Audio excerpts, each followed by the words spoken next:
Good evening. At this time, I'd like to call to order the Planning Commission meeting of February 12th, 2024. For viewers watching at home, some members of the public may be participating via video conference or teleconference. Please stand and join me for the Pledge of Allegiance. Ready? I pledge allegiance to the flag of the United States of America, to the republic for which it stands, one nation, under God, indivisible, with liberty and justice for all. Will the secretary please call the roll? Commissioner Ferris? Here. Commissioner Tyler Kettlehut? Here. Commissioner Lanson? Here. Commissioner Link? Here. Chairman McMahon? Yes, here. Tonight we have with us Deputy Community Development Director Fabiola Zelaya. Are there any written comments, announcements, or continuances at this time? No supplemental packets or additional written correspondence has been received. Thank you. And we do not have any public comments, is that correct? Correct. So I'm not going to read that part. All right. Next, we have the consent calendar with the minutes of November 13th, 2023. Do any of my fellow commissioners have any comments or a motion to approve the minutes? I will move to approve the minutes. Okay. Commissioner Ferris? I believe in review that there was an actual change that needed to be made in the minutes. Is there something from staff? Yes, thank you, Commissioner Ferris. On page 1, in the vote on those minutes, we need to add Chair McMahon as an aye vote. Okay. Okay. Thank you. Okay. And when you're ready, will you please prepare us for a vote? Commissioner Ferris? Yes. Commissioner Tyler Kettlehut? Yes. Commissioner Lanson? Abstain. Commissioner Link? Yes. Chair McMahon? Yes.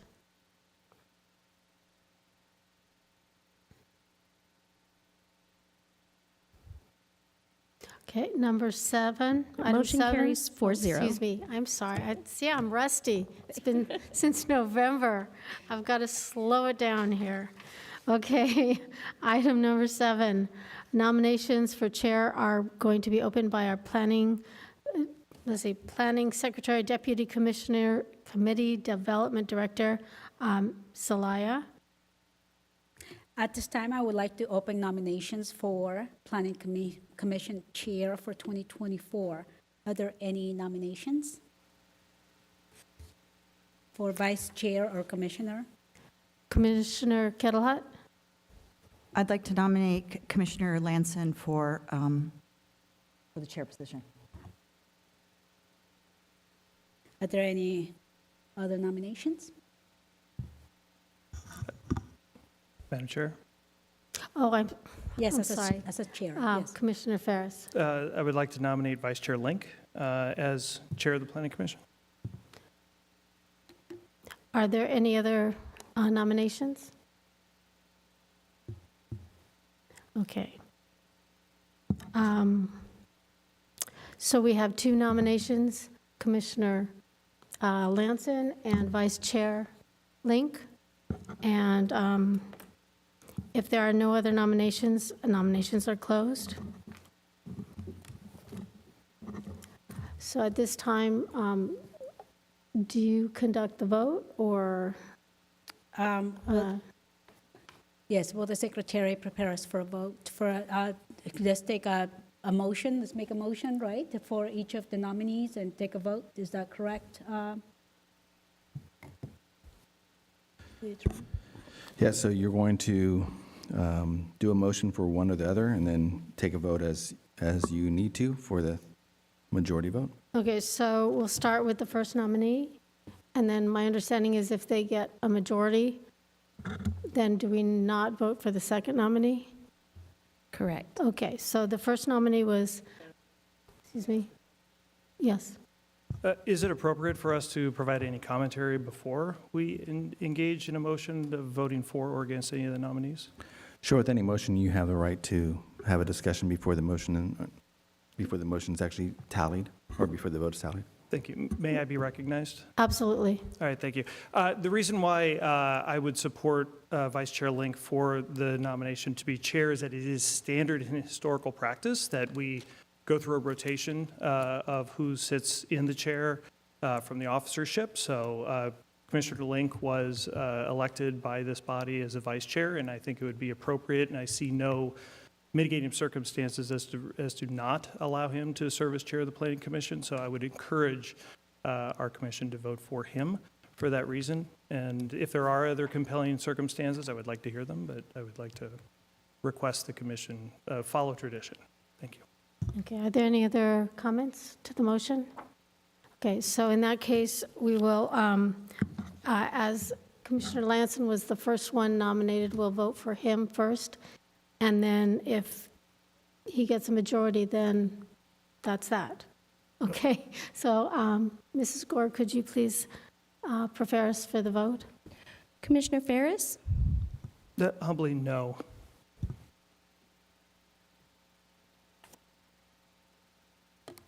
Commissioner Tyler Kettlehut, Yes. Commissioner Lanson, Yes. Commissioner Link, No. Humbly. Chair McMahon. Yes.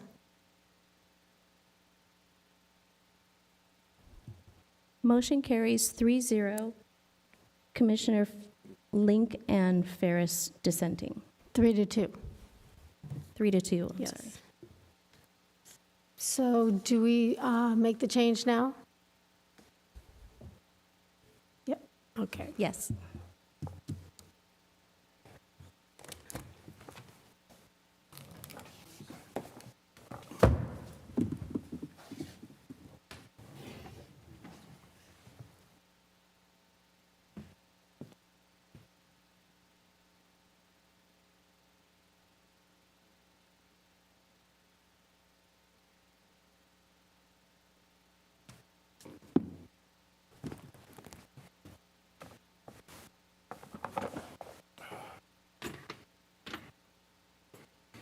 A lot more writing up here.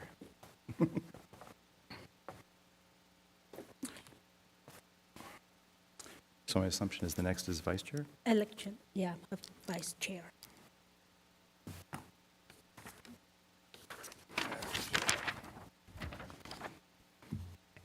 All right, nominations for vice chair are open. Are there any nominations? Commissioner Kettlehut? I'd like to nominate Commissioner Link for vice chair. Are there any other nominations? Not seeing any. We'll close the nominating process. Ask the recording secretary to call a vote. Commissioner Ferris, Yes. Commissioner Tyler Kettlehut, Yes. Commissioner Lanson, Yes. Commissioner Link, Sure. Chair McMahon. Yes. Motion carries 5-0. And in my notes, I have an indication that we are allowed to have comments. Just briefly for me, it's interesting being here. Just in that span of 5 seconds, I thought the last time I was sitting here was a week after Kobe Bryant had passed away. And this is a week after we unveiled Kobe Bryant's statue. So hopefully what happened the following month with COVID does not end up being an issue. So I look forward to this process. Thank you for the support. I will do everything I can to make you proud of this process and make sure that everybody is heard. With that, Vice Chair, would you like to be heard? No, thank you. Any other commissioner like to be heard? With that, we will go on to item 8A. Will the clerk please open the public hearing? Hearing having been advertised as required by law is hereby open to consider Agenda Item 8A to consider a resolution recommending to City Council Municipal Code Amendment MCA 2023-70007, amending Thousand Oaks Municipal Code Chapter 4 of Title 9 by updating Article 2 definitions related to large and small family daycare within residential uses in compliance with SB 234, the Child Daycare Facilities Act, passed in 2019, as well as other family daycare-related code sections that aim to facilitate an increase in the supply of licensed family child care homes in the state, and to consider a resolution recommending to City Council Municipal Code Amendment MCA-2023-70008, amending Thousand Oaks Municipal Code Chapter 4 of Title 9 by updating Article 2 definitions relating to emergency shelters and other sections. The project has been determined to be exempt from the requirements of the California Environmental Quality Act, CEQA, pursuant to Section 15061B3 of the CEQA guidelines. Located citywide, the applicant is the City of Thousand Oaks. Thank you. And I see we have Senior Planner Slim to present with us. Thank you, Planning Commissioners, city staff, and members of the public. The presentation before you is a request to recommend for approval to City Council municipal code amendments affecting planning and zoning codes for family daycare and emergency shelters. As announced, the request is to consider resolutions recommending amendment of Thousand Oaks Municipal Code, Chapter 4 of Title 9, as listed below. First, MCA 2023-70007, updating Article 2 definitions related to large and small family daycare within residential uses in compliance with SB 234, as well as other family daycare-related code sections that aim to facilitate an increase in the supply of licensed family child care homes in the state. Second would be MCA 2023-70008, updating Article 2 definitions related to emergency shelters and other related sections. The project has been determined to be exempt from the requirements of California Environmental Quality Act, CEQA, pursuant to Section 15061, Review for Exemption, subsection B3 of CEQA guidelines. Here's a background section.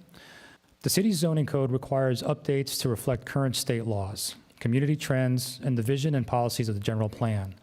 On September 26, 2023, City Council initiated MCAs 2023, 7003, 7005, 7006 through 7008 to consider adopting new code language inclusive of development standards and permitting for various code sections. Background portion for family daycare. The proposed code amendment for family daycares are proposed due to changes in state law. Senate Bill 234, effective January 1st, 2020, was passed to help address a statewide shortage of regulated child care.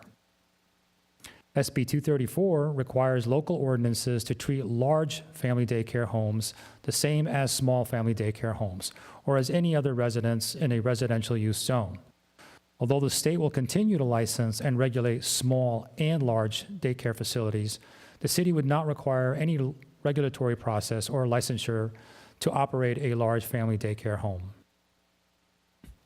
For the discussion analysis, this presentation is only going to focus on the proposed changes to Title IX as it relates to daycares, MCA 2023-7007, and emergency shelters, MCA 2023-70008. Family daycare, small, again, MCA 2023-70007.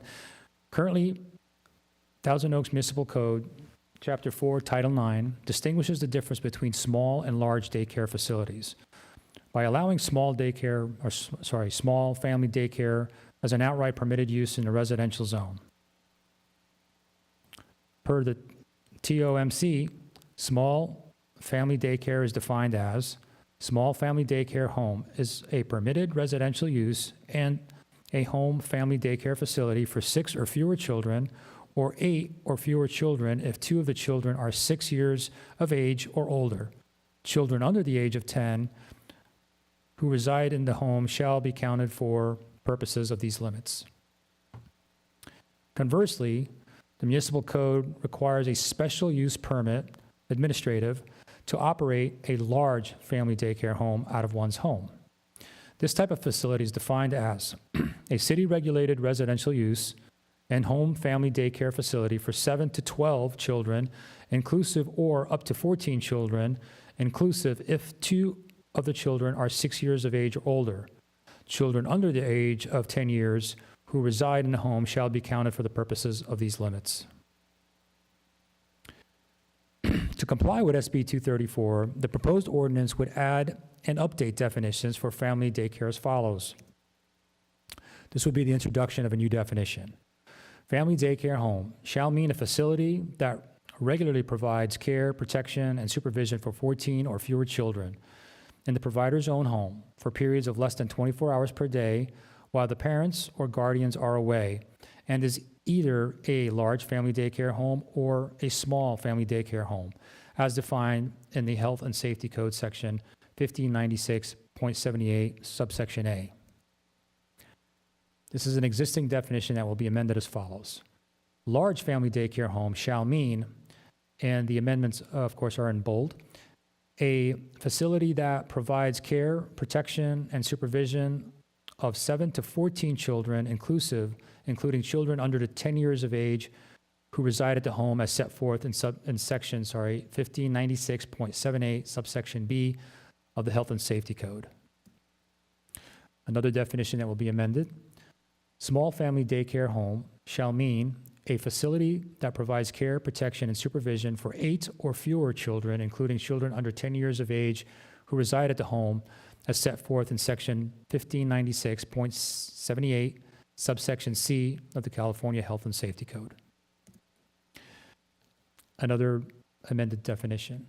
Small family daycare home or large family daycare home shall mean a detached single-family dwelling, a townhouse, a dwelling unit within a dwelling, or a dwelling unit within a covered multifamily dwelling in which the underlying zone allows for residential uses.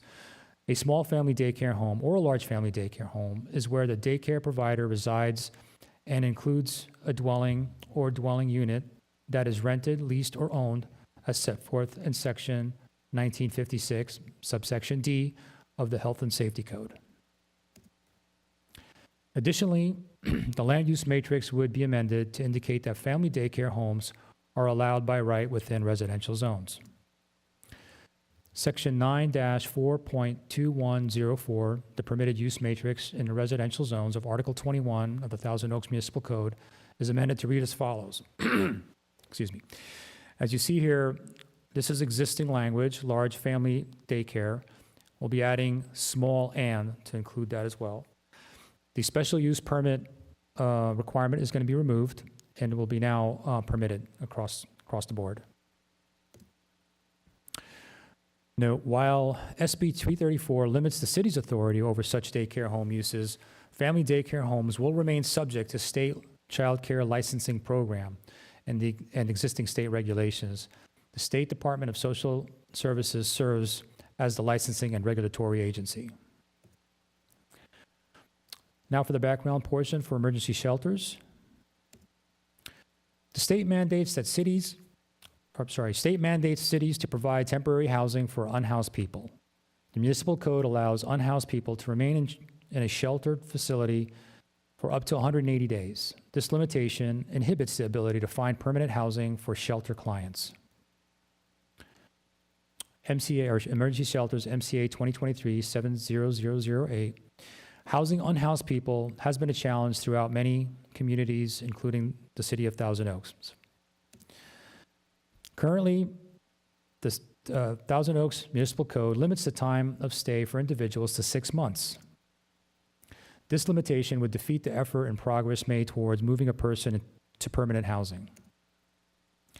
Currently, the definition of emergency shelters in Article 2 of Title IX includes a language that limits residency to a duration of 6 months. This code amendment would omit the reference to the length of time that a person can remain in a shelter to allow flexibility in moving persons to permanent housing accommodation and become productive members of society through case management. This is the definition that's existing that will be amended. Emergency shelter shall mean housing minimal support services for homeless persons. Additionally, the standards for emergency shelters under Section 9-4.2525E, or subsection E11 of the Municipal Code would be amended to read as follows. The length of stay for any shelter shall be determined on a case-by-case basis. In conclusion, if the recommended amendments are adopted by City Council, it would bring the city's municipal code in compliance with state regulations by making family daycare use in residential zones compliant with SB 234. The amendments related to emergency shelters will assist with management of shelters by allowing participants to stay in place based on their needs and work towards achieving a permanent housing solution and having participants become productive members of society. Additionally, adoption would support the city's housing goals. Goal 1, provide a wide range of housing opportunities for persons of all income level. Goal 2, provide housing opportunities for persons with special needs.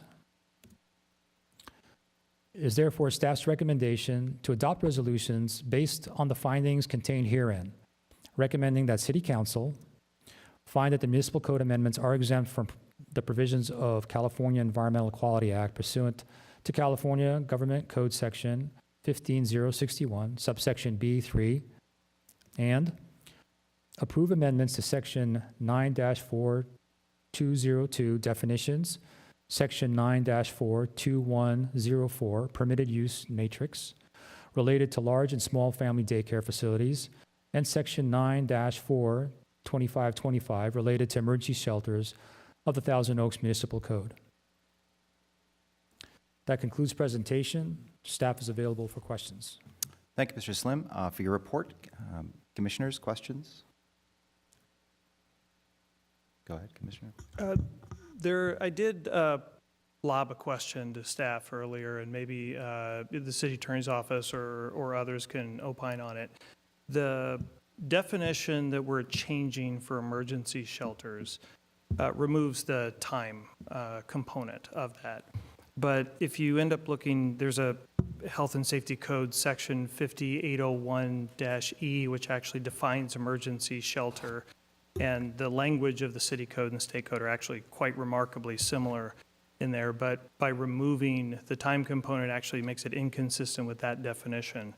I just wanted to have an understanding, one, what the rationale, I know it's sort of giving us flexibility and such, but what would the effect of changing the definition as we are proposing and having it be different than what the state code says for emergency shelters? I can respond to the rationale. Currently, we do have the Navigation Center, which is a low barrier, restrictive, I believe, navigation, well, it's a low barrier navigation center. That is situated in the M1 zone, and per our code, the M1 zone does allow emergency shelters. And so this was an opportunity to capture that location in the proper zoning to allow, again, so that the zoning and the use matrix does sync up. The condition of removing the 6-month was, again, to allow for the operational parameters in which the navigation center would have to operate on. What the ramifications are for having something slightly different than the state, I defer to maybe with, I don't know what the ramifications necessarily would be with the state. If anybody else would answer that, or? So Mr. Kearns might step up, and obviously the deputy director can talk too, and then after they finish speaking, I can chime in if necessary. Thank you, Mr. Chair, and thanks to Commissioner Ferris for the question. It was a very good question, very astute question. We got a little bit late. Unfortunately, we couldn't respond to you. We got it at a little after 5, so no, I apologize for not getting back to you sooner before this meeting. The definition of emergency shelters and state law is very similar, almost identical, as you did point out. We removed the 6-month time frame because we do have a navigational center being proposed over in the Rancho Canary area to serve as a transitional facility for homeless people so they could get back on their feet and transition back into the workforce and society and reestablish themselves. So in order to do that, we needed to remove that 6-month barrier to give them time to go through the program and reestablish. To your point, if there's a concern about removing that 6-month time frame from the definition, there's another way of handling it. We could create a definition for navigation center, low barrier navigation center, on its own, and go to the emergency shelter definite or section, and the parameters there. I think it's. Yeah. So we could actually address that, and as I mentioned in the presentation, we did address Section 4-42525 for emergency shelters. If you read the conditions with that, there's a subsection, I believe it's subsection E11, and it reads as follows: the length of stay for any shelter resident shall not exceed 6 months. We can go ahead and add except for low barrier navigation centers. And that would, in some cases, remedy that. We would still hold the same definition for the state by making that exception. And as Mr. Kearns indicated, otherwise we create a whole new definition. But again, just to circle back, I don't know if we have something slightly different than the state, if that's actually an issue or not. Well, I think that there are different ways to address it, and thank you for your question. So as Senior Planner Slim was indicating, we can always add the Low Barrier Navigation Center, which is basically defined on state law, on Section Code 65660, subsection A. And that is silent on the amount of time that a client, unhoused person can remain in the facility. So we can include the definition, and as indicated by our planning manager, Mr. Kern, we can also include that on section 9-4.2525, where it has the standards for shelters, and on number 11, to keep the definition as it is for where it says the length of stay for any shelter resident shall not exceed 6 months, and then except for low barrier navigation centers. So we can address that concern, and we will continue to be consistent with the state definition for emergency shelters. Will that be something that works for you? Let me see if I can repeat back what I think I heard. So Sure. under the proposed change, it might be that the definition of emergency shelter would stay the same, that we would add a definition for, help me out, low Barrier Navigation Center. barrier navigation center, and have that specifically defined, consistent with state law. And then the constraint in 2525 would stay the same, but we would amend the thing to say except for low barrier That is correct. transit center. What was it? Low barrier navigation center. Navigation So center. that is correct. Okay. Yes. To me, that seems like it addresses it and makes everything consistent, and as well as consistent with what we have going through the pipeline of what we're planning for. Mr. City Attorney, is that Yep, aligned so, with? yep, I appreciate your comments, and I think you've summarized it appropriately. I think it's important to remember that this body a few months ago actually approved the SUP for the Low Barrier Navigation Center, and we were very specific in that presentation to identify that and define it, because that particular definition in the state gave us a CEQA exemption for the Low Barrier Navigation Center. And what the state did in 2019 is to, again, address these housing needs, as you all are well aware, and this public is well aware. They added some new uses under the umbrella of the definition of emergency shelter. So you have this broad definition of emergency shelter, and then you have these new types of uses, and one of them, of course, is the Low Barrier Navigation Center that that has been now approved.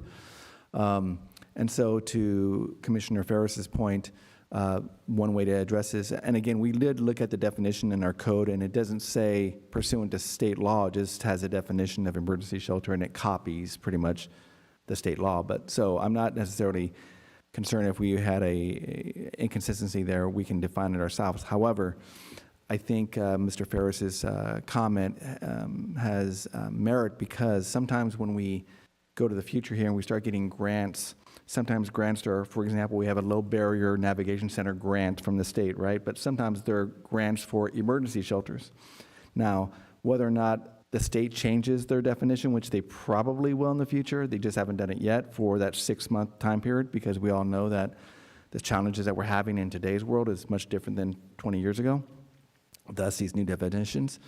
So I think to make it simple tonight, I think I would I would also recommend that we do as staff has been stating and Mr. Ferris has summarized, in which we keep the definition of emergency shelter.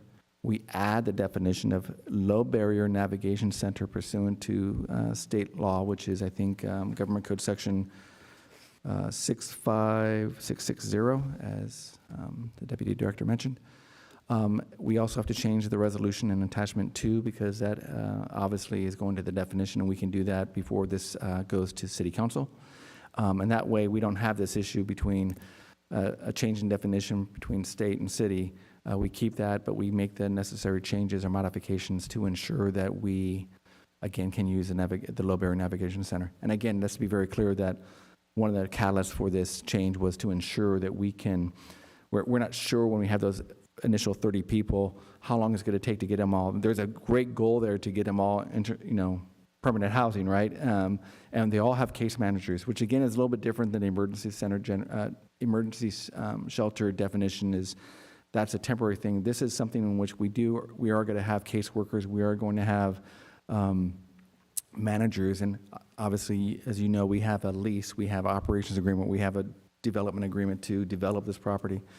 So to me, that would make sense now, just to, again, add the navigation center definition, make the changes to the resolution, keep the emergency center definition, and then just make the other changes as necessary as we discussed in 9-4.2525. And that way we have that consistency. Again, we have that new definition again, which is state law, and we have that consistency there as well. Also sounds like we avoid a future hearing in terms of having to go back and amend it, so I think Of that course, sounds and good. the reason why this is a recommendation to City Council, so I think we have this opportunity to have this discussion today. It does fit in. We've already looked at the Navigation Center in the past. City Council just approved, I think January 12th, approved the various agreements for the Navigation Center, so this is now going forward, fortunately for the city. And so I think that makes the most sense, and we can make those changes before we bring it to City Council. Commissioner Ferris, were there any other questions you had?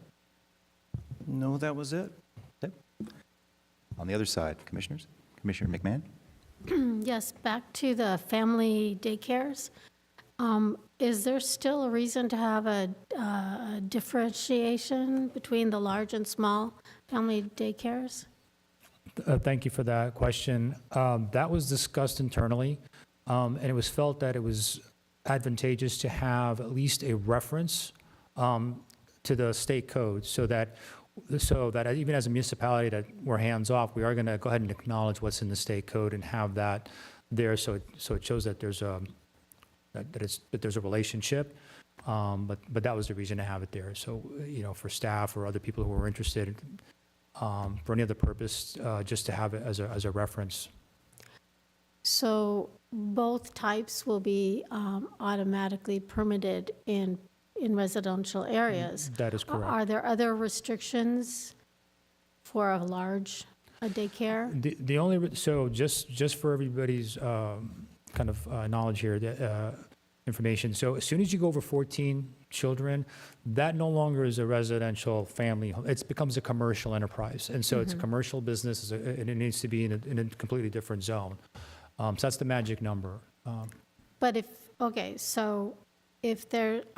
my question is, if there's a family daycare that has 12 children, do they have other restrictions other than what we're discussing now, than a family that just takes in 4 children? Thanks, Commissioner McMahon. No, there's no difference. The definition is solely there because the state has a definition for small and large in the state regulations, and we're not sure why they're keeping it, but to maintain consistency, we added it to our code as well. So there is a definition for small, definition for large. There's no difference in procedure. Okay, thank you. Any other questions? You have no questions, Commissioner Kettlehat? Okay, I just had a few. And again, this is probably more of thinking forward. So they're revising the concept of the family centers to include more people. Is that at some point going to happen with senior care, you think? Is there anything talking about that? I could see that's where the tide's going, but that's speculative. We get a lot of questions from communities, people in the community very upset about various different uses of real estate. But again, so right now that's not been passed yet in terms of anything beyond just this daycare Not to my process. I also noticed in looking at some of the state information that there is also a component that indicates that no owner or property manager can discriminate against a potential party who's going to run one of these things. That's, I'm assuming, not going to be in our codes. That is a state law that those people can actually use that state law. We're not going to provide for that as part of our city code. Correct. Okay. Any other questions? Seeing no other questions, Ms. Gore, do we have any public comments? No, we do not. So there's no reason to go back to staff unless you wanted to add anything further? No, Commissioner, no, sir. Okay. Chair. Mr. Here, is there anything you wanted to add? I just want to make sure that we all understand what any motion would be for this. So again, just to put it out there, the motion, if you, assuming you're going to be moving for this, as we discussed, would be to modify section 9-4.2525 to have that exception for low barrier navigation center, to keep the definition of emergency shelter in our code under 9-4.202, to add the definition to 9-4.202 to add the low barrier navigation center as defined in California Government Code section 65660, and then to also change the resolution to attachment 2 to ensure that we are modifying the appropriate codes as we discussed. And then, of course, the staff recommendation for the daycares. In terms of making that motion, do you want them to recite all of that or refer to what you just said? I think as staff, I think it's refer to what I just said. I Okay. think that's pretty. That's what I was making sure of. Unless there's any further questions. Oh, wait. I apologize. Mr. Just Slett? one other comment for the city attorney. We should also add to that the matrix, because we are going to be introducing a new definition. It does need to appear in the use matrix. So that's the only addition I have. Yep, thank you. And that's in the staff report too, that the matrix is changing as appropriate. Feeling that we're ready to move on, I will go ahead and close the public hearing and invite commissioners to make comments or a motion. Commissioner Ferris? I'm happy to make a motion if there's no further comments from the commission. Great. I move that the commission finds that these municipal code amendments are exempt from the provisions of the California Environmental Quality Act, CEQA, pursuant to California Government Code Section 15061B3, and we recommend to the City Council that they make these findings and adopt ordinances approving amendments to Section 9-4.202 definitions, Section 9-4.2103 permitted use matrix, and Section 9-4.2525 of the Thousand Oaks Municipal Code, emergency shelters under Thousand Oaks Municipal Code as recited and amended by City Attorney. And if I might add, I think it's 2104, correct? That is correct. Okay, I'm reading from Understand. the thing. So It should be 2104. then 2104. Has that motion been made sufficiently that we can, all right. Any other commissioner comments? I would just say that this is another of those issues where we have to end up complying with state law, and everybody gets very frustrated. We lose local control of issues, but it's important. We have to make sure that we're complying with state law, so I think we have to kind of do this. I think as to the emergency shelters, it's actually a good thing to make sure that we have these laws in place, so I would be in favor of that motion. Unless there's any other questions, Ms. Gore, prepare us for a vote. Commissioner Ferris? Yes. Commissioner Tyler Kettlehat? Yes. Commissioner Lanson? Yes. Commissioner Link? Yes. Chair McMahon? Yes. Sorry. Motion carries 5-0. I'll get my due, I think, at some point. As there is, this is I guess, a recommendation. There is no appeal period on a recommendation for the Planning Commission of the City Council, and therefore I don't need to read the appeal part. We will then go on to number 9, which is department reports, indicating none. Number 10 is commission comments and AB 1234 reports. Any comments or reports? Seeing none, we will move on to number 11. Ms. Mellicher, are there any follow-ups, announcements, or upcoming issues? Thank you, Chair. The Community Development Director has no items scheduled on the February 13th and 27th City Council meetings. On March 19th, the City Council will have public hearings on the 3-story affordable townhomes project being proposed at 384 Herbs Road. And the applicant is DiCecco Architecture for People Self-Help Housing Corporation, and a municipal code amendment zone change related to general plan mixed use that the Planning Commission will be hearing at our next meeting. On March 26th, the City Council will have a public hearing on the Comprehensive Cancer Center located at 400 East Rolling Oaks Drive, and the applicant is HCA Healthcare, Los Robles Hospital, and a department report regarding the general plan and housing element annual progress report. Moving to item 11B, items on the upcoming Planning Commission schedule. On February 26th, there will be public hearings for the affordable project townhomes being proposed at 384 Herbs Road, and as well as the municipal code and zone change related to the general plan mixed use that the plan for that Planning Commission meeting. And on March 11, we'll be holding a special meeting that has been added and have a public hearing for the Comprehensive Cancer Center at 400 East Rolling Oaks Drive. As stated before, the applicant is Los Robles Hospital. And that's it for me. With that, happy Valentine's Day, everybody, and we'll adjourn this meeting. Our next meeting is February 26, 2024 at 6 p.m. Good night, Thousand Oaks.